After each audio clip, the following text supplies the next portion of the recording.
Yo, what's going on, everybody? Welcome in the Vikings Now by Chat Sports. My name is Patrick Siepman, and we actually have some breaking news for you guys, and it's not good. The Vikings have made multiple roster moves, and that includes putting linebacker Blake Cashman and running back Ty Chandler on IR. Now, obviously, Blake Cashman being the more significant name to go to the IR, so we'll talk about that impact. What does that also mean for the Sunday Night Football game against the Atlanta Falcons? Also talk about Jeff Okudah. He's officially ruled out for that Sunday Night Football game with a concussion. So we got a lot to break down on today's show. But before we do so, if you guys could hit that subscribe button today. We're actually closing in here on 60,000 subscribers. So that's absolutely unbelievable. But if you guys aren't subscribed just yet, change that. Help me out here. Help us reach our next milestone of 60,000 subs. So hit that subscribe button today. And let's talk about it. So the multiple roster moves the Vikings have made.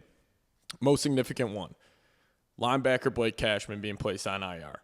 Now they also signed Tim Jones and tight end Nick Vannett to the active roster, but Ty Chandler also going to IR as well. So, this is a massive blow. And, I'm not overly concerned about this considering the Vikings' next 4 games being the Falcons, Bengals, Steelers, and Browns.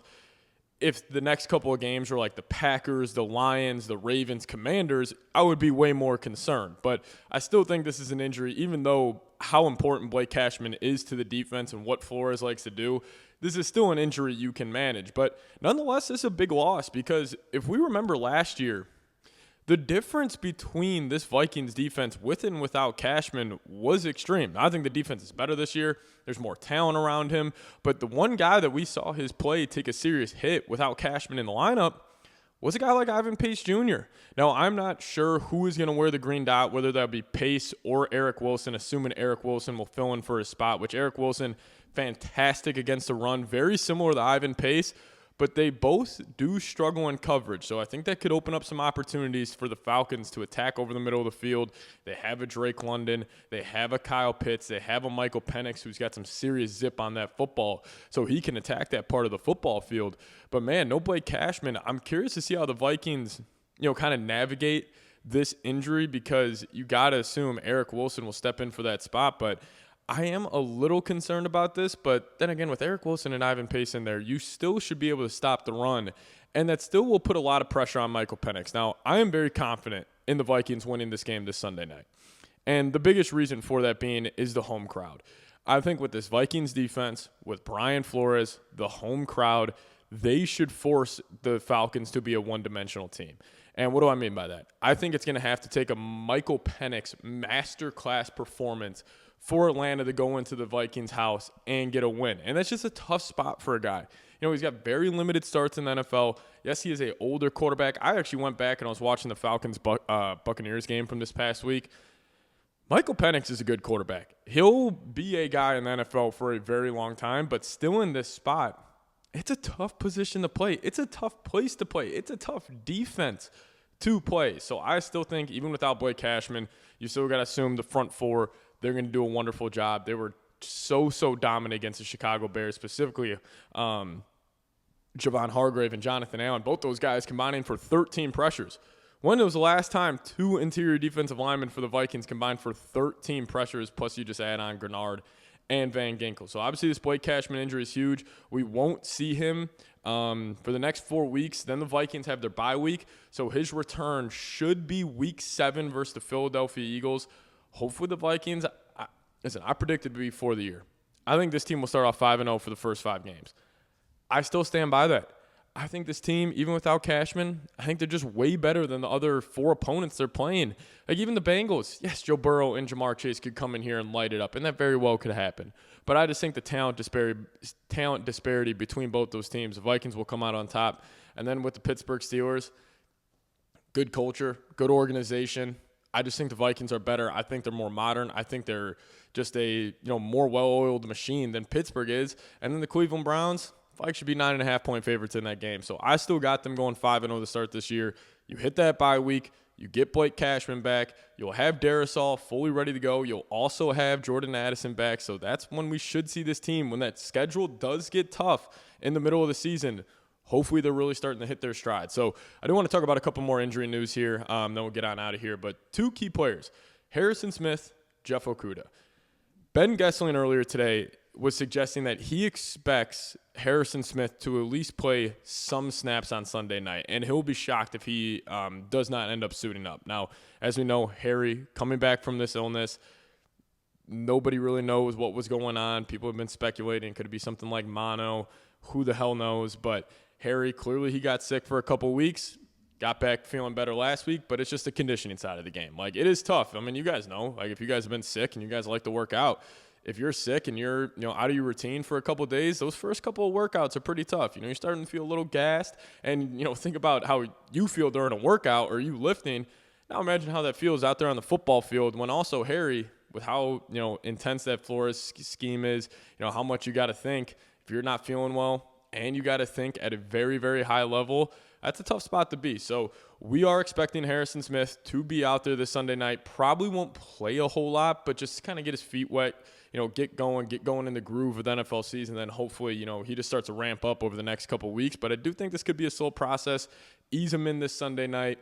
Ease them even more in on noon next week against the Cincinnati Bengals, and hopefully we hit across the pond, Dublin, Ireland against the Steelers, and Harrison Smith gets to go meet his old friend Aaron Rodgers. I'd love if Harry could get one more pick. I think he had one last year in London off Aaron, but Harry, he'll be out there for a couple of snaps. But a pretty significant injury, even though this guy didn't play a whole lot Monday night against the Bears. Jeff Okudah. I am very curious to see how the Vikings are going to play this, and I could see Brian Flores being a sicko and being like, yeah, we will roll into this game with 3 cornerbacks.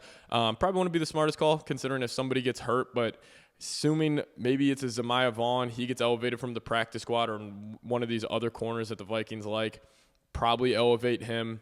But no Jeff Okudah. That's probably going to mean Dwight McGlothern's going to step up in his spot, which, McGlothern, solid guy.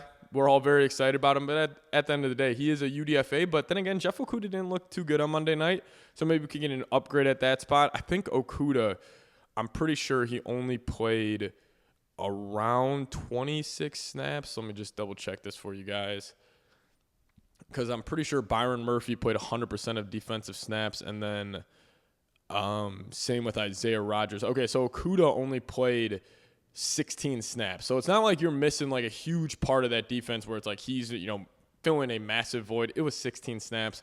I think Dwight McGlothern will go in. So that injury doesn't scare me as much, but, dating back to the top, Blake Cashman, that's not good. He is a key piece to this defense. He's a green dot guy. And, what makes the Flores defense so special is like you show them a look, offense adjust, and then once offense is starting to call the play, like the Vikings will scramble back into something. That's where Blake Cashman comes in with that high-level communication. But then again, Eric Wilson did a really good job last week. Eric Wilson posted a 90.2 run defense grade.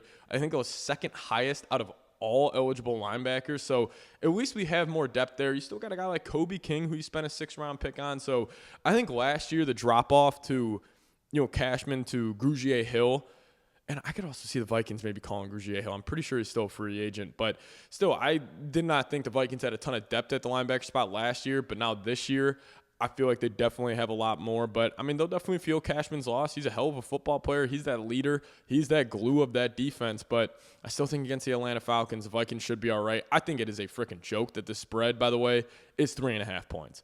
Some got it at 4.5. I think the Vikings are going to roll them. I think that offense is going to take what they did in the fourth quarter, build on that. I think the run game is going to be going. I think also the Vikings, they should be still able to stop the run, put Michael Penix in a lot of 3rd and long situations. You got the crowd noise. You got Flores doing his thing. I just think it's a tough spot for Atlanta. And I think also there's a difference between the Vikings and the Falcons. I think most people think like, yes, the Vikings are a little better, but they're kind of right on the same level. I think the Vikings are the significantly better football team. It's the home opener. You're coming off an awesome, awesome win in Chicago, and I don't think it's going to be one of those emotional wins where it's like a letdown spot. I think it's going to be one of those emotional wins where it's like, oh, my God, we saw what we were capable of in that fourth quarter. We saw we can flip that switch, drop 21 points on the road against a good defense, a good defensive coordinator, and really turn this thing up. So I got full faith in the Vikings this weekend. I think they're going to get it done. I could see this score. My score prediction was 34-16. Maybe that's a little too much purple Kool-Aid in my system, but I still think the Vikes are the significantly better football team. I think JJ is going to be better than Penix, and how nice of a start to JJ McCarthy's career. You get to go beat the number 1 pick on the road in your hometown, do something in the fourth quarter that nobody has ever done in NFL history. And then you go get to play the guy who you beat in the national championship, where everybody was saying, oh, JJ didn't beat Michael Penix. It was the Michigan team, yada, yada, yada. Then Penix gets drafted above him, and now JJ gets him in his own building with Jefferson, with Thielen, Naylor, Hawkinson, the whole crew, and he's got a chance to be like, maybe I should have been drafted higher. He's got that mentality. He's got that dog in him, and I can't wait to go, watch him perform yet again because he is such an entertaining player to watch. This team rallies around him. This is just an exciting Vikings team, everybody. Like, I don't think we give it enough credit to just how many likable dudes they have on this team. Like Jefferson, he best in the world at his spot, and he is one of the best leaders. Christian Darrisaw is a good dude. Van Ginkel, Grenard, like all of these guys are just class acts, good people, and that's what feels so special about this team because they all love football. They all want to execute at the highest level, and there's kind of like this underdog, like Rudy mentality with this team, but they're also like a juggernaut at the same time. And it's just a perfect combination. So I can't wait for this next game Sunday night. We're going to get on out of here, though. Appreciate everybody for tuning in. See you guys next time. As always, just go Vikes.